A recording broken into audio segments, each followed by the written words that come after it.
All right. Kaiser de Bello Gallico, Book 1, Chapter 4. Well, the drama is now coming to the moment of climax or moment of crisis. Ut, we would normally expect the subjunctive. We don't. So this is a relative adverb. As ununtiata est was declared, all right? As what was declared? Ea res, that thing, singular feminine, nominative. As that thing, what thing? All of Vercingetorix's plans to be the overlord of Gaul.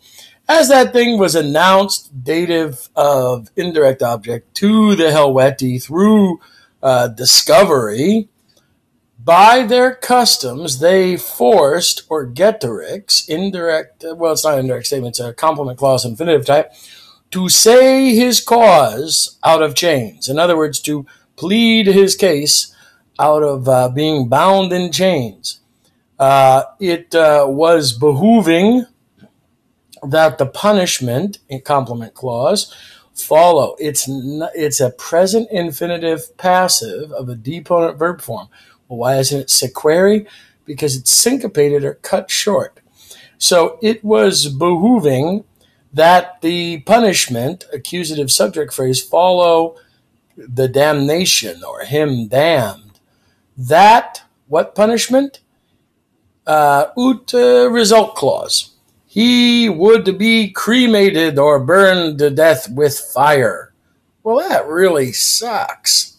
So, on the day decided, in plus ablative place phrase with time expression, they decided for the sake of, it's a postpositional phrase, meaning the postposition comes after the what it's modifying, takes the genitive, for the cause of speaking, on the day appointed for the cause of speaking, Vercingetorix, not wanting to be burned alive, collected all of his family members, that would be his slaves, retainers, everybody else, to the number of 10,000s of men, genitive description,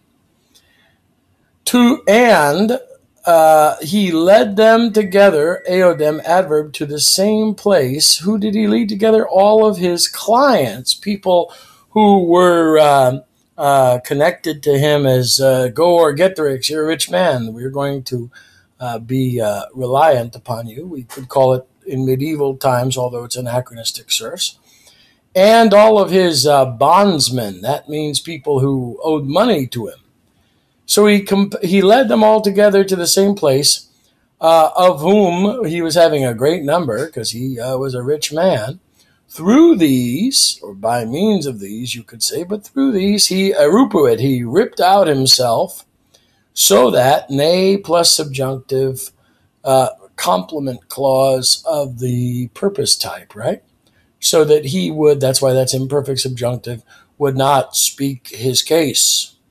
Cum, when the nation, having been incited, participle, on account of this thing, were intempting, right? Now it's imperfect subjunctive in a cum clause, so it's acting like indicative.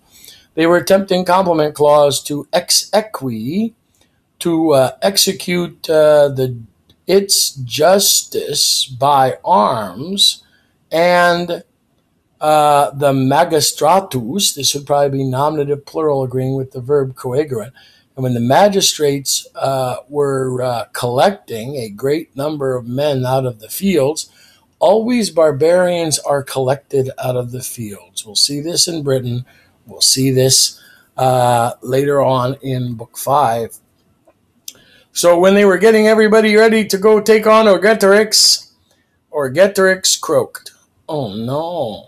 Nor is suspicion absent. Notice it's present tense, even to this day perhaps, as the Helvetii think. Notice it's ut plus indicative. But that he, kind of an indirect question, consciret, he procured or he conspired death for himself. So Vercingetorix croaks himself.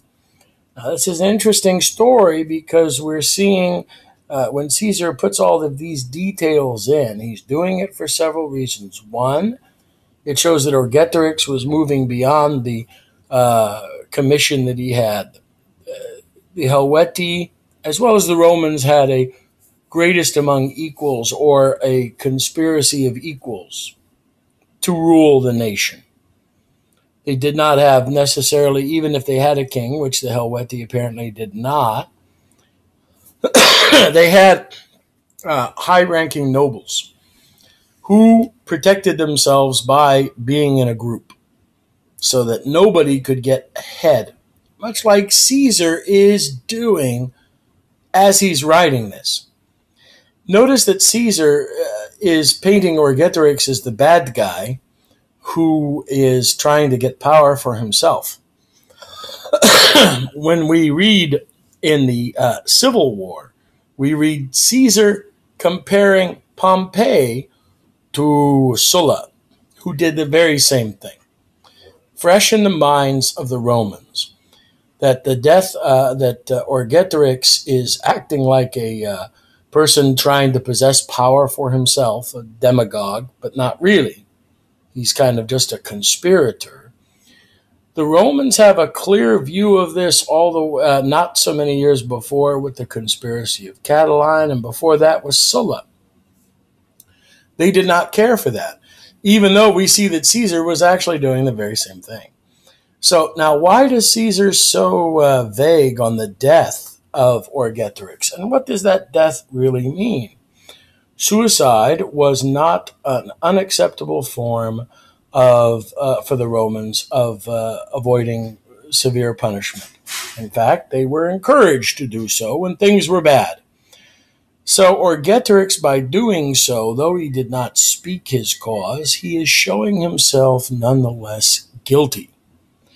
And it is rather interesting because there's this mystery surrounding it, which adds a certain amount of mystique to the entire story.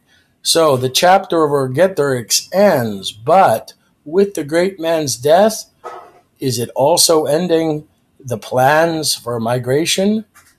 We'll have to see next chapter. Excelsior!